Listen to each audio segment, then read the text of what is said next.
उनकी एक ही इच्छा है कि पूरे विश्व से कोई व्यक्ति आए तो उस अंतिम छोर पर रहने वाले व्यक्ति के घर में जाके अपने देश में बताए, जैसा मोदी जी ने जिस ढंग से उन लोगों को मान सम्मान स्वाभिमान और हर तरह की ज़रूरत को पूरा किया है, मुझे भी अपने देश के अंदर आम अपनी जो जनता है उसके लिए ऐसा करना चाहिए।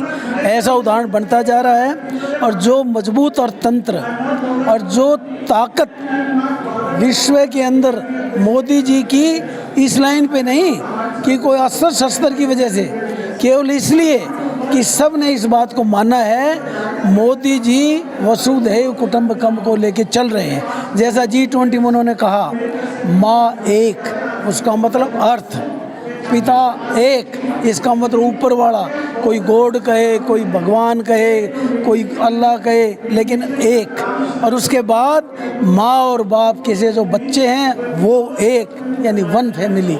जो ये इस तरह का मैसेज दिया है और जिस ढंग से देश की जो 5 ट्रिलियन की तरफ हम आगे बढ़ रहे हैं, 12वें नंबर पे 5वें नंबर पे आ गए हैं, 3 ट्रिलियन को क्रॉस कर चुके हैं, वोकल फॉर वोकल को ग्लोबल में बदल रहे हैं।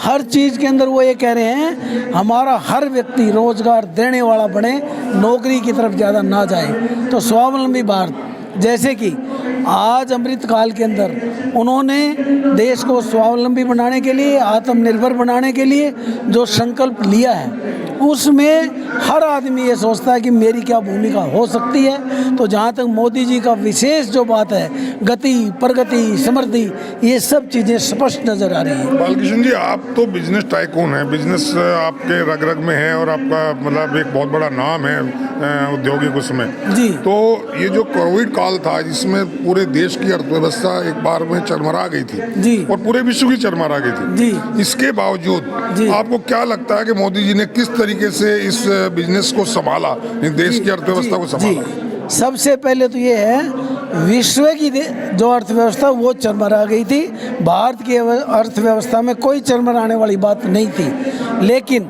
मोदी जी ने जहाँ मेरा कोई भी देश का वासी भूखा ना सोए, दवाई के बगैर उसकी मृत्यु ना हो जाए, उसका ध्यान रखते रखते पूरे विश्व में भी जहाँ ज़रूरत हुई वहाँ पे आपने देखा होगा कितनी वैक्सीन वगैरह भेजी गई। उन्होंने मानवता के प्रति भी ध्यान दिया और देश को भी इससे बचाया। और इसका श्रेय देश के वैज्ञानिकों को, देश के निर्माताओं को, देश के उस छोटे व्यापारी को जिन्हें गली मोहल्ले में भी आवश्यकता की चीज़ अपनी जान की परवाह ना करते हुए मुहैया करवाई।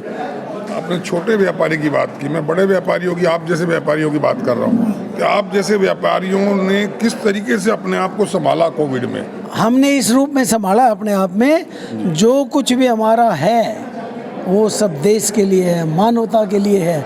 हम भी सुरक्षित तो रहें लेकिन मेरा आखिरी छोर पर बैठने वाला व्यक्ति भी सुरक्षित रहे, उसके लिए जो भी मुझे देना पड़े वो हमने सहर हंसते हंसते दिया। जहाँ जहाँ आप देखते हो व्यापारी ने खुद दुकान पे बैठ के सामान मुहैया करवाया और स्वयं सेवी संस्थाओं के साथ कोविड की परवाह ना करते हुए, पूरे कुनबे को साथ लगाते हुए, अग्रणी भूमिका निभाते हुए कहीं भंडारा लगाया, कहीं दवाइयाँ बांटी। ये बड़े व्यापारी ने मानवता के नाते, और ये सब कुछ देश का है, समाज का है, इस बात को ध्यान में रखते हुए बड़ा त्याग किया और कोरोना वॉरियर के रूप में सबसे अग्रिम पंक्ति में अपने आप को रखा। बहुत बढ़िया बात कही बालकृष्ण जी आपने कि किस तरह व्यापारी चाहे छोटा हो या बड़ा हो उसने काम किया देश की अर्थव्यवस्था को मजबूत रखने के लिए। और ये जो डॉक्टर आदिश्री अग्रवाला जी ने आज जो ये एग्जीबिशन का जिसका समापन है, ये जो इस तरह की एग्जीबिशन है इससे आप क्या समझते हैं, ये लगनी चाहिए? देखिए, आप विचार करिए, जब लोग इस एग्जीबिशन को, वैसे तो एक फ़ोटो को देखने में उनको घंटा लग जाएगा, तो पूरे उसमें से गुजरे होंगे, उनके अंदर कितना आत्मविश्वास होगा, कितना उनको प्रेरणा मिलेगी।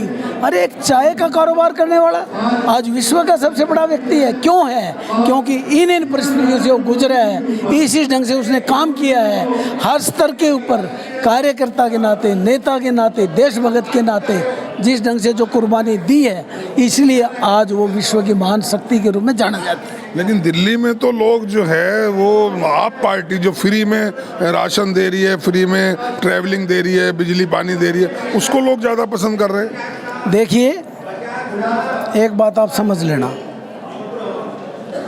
कुछ चीज़ें ऐसी होती हैं सामयिक अच्छी लगती हैं, लेकिन दूरगामी परिणाम ज़्यादा अच्छे नहीं होते। ये पूरा हिंदुस्तान है, पूरा वर्ल्ड है। आप एक बात बताइए, क्या मोदी जी 80 करोड़ लोगों को भोजन दे रहे हैं ना, कुछ ले रहे हैं क्या? लेकिन वो क्यों दे रहे हैं? वो इसलिए दे रहे हैं अगर उनको रोटियों की चिंता ना हो के वो देश के विकास की तरफ आगे बढ़े। वो तुष्टीकरण के हिसाब से नहीं चल रहे, वो केवल इसको भी एक साधन मान रहे हैं। और जहाँ तक है कि मुझे वोट लेना है, उसके लिए मैंने छूट देनी है, कुछ समय के लिए अच्छी लगती हैं। लेकिन एक बात मैं बता देता हूँ, अब समझदार आदमी ये समझ चुका है, कमा के खाना ही अच्छा होता है, फ्री का लेना ज़्यादा बढ़िया नहीं है, और इस चीज़ से बचने लगे हैं। बहुत बहुत बढ़िया बालकृष्ण जी।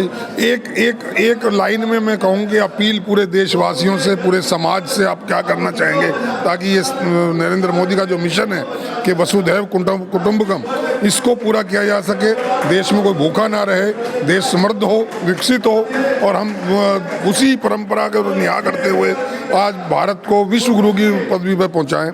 इसके लिए आम जनता से आप क्या अपील करना चाहेंगे? देखिए, अपील बड़ी स्पष्ट है। सबसे पहले मैं स्वयं किसी दूसरे पर निर्भर ना रहूं। दूसरा, सोने से पहले एक बात का विचार करूं कि मैंने राष्ट्र के प्रति, मानवता के प्रति आज क्या किया, और मैं ये प्रयास करूं अब जो मोदी जी का एक संदेश है, एक अमृत काल के अंदर जो विषय है देश को आत्मनिर्भर बनाना, उसमें मेरी क्या भूमिका हो और इसके लिए मैंने क्या किया, इसकी वो प्रतिदिन समीक्षा करते हुए अपने योगदान को सुनिश्चित करें। बहुत अच्छा। तो सुना दोस्तों, ये थे प्रबुद्ध समाज सेवी और एक बहुत अच्छे बिजनेसमैन बालकृष्ण जी, और इन्होंने जिस ढंग से अपील की, इनका कहना यही है कि हर देशवासी को, हर राष्ट्र के नागरिक को सोचना चाहिए कि मैंने देश को, समाज को क्या दिया और मैं क्या दे सकता हूँ, तो हमारा देश को विकास करने में, विकास देश का होने में कोई रोक नहीं सकता। थैंक यू बालकृष्ण जी। एक बात मैं और भी कहना चाहूँगा। एक चीज़ आप समझ लें, भारत जो विश्व गुरु बनने की बात है वो इसलिए नहीं है कि हमने किसी के क्षेत्रफल पे कब्जा करना है। हमने विश्व गुरु इसलिए बनना है कि लोग आशा भरी दृष्टि से हमारे को देख रहे हैं, हमारा दिशा देनी है, दिशा देनी है। बहुत अच्छा, बहुत बढ़िया। थैंक यू बालकृष्ण जी। आप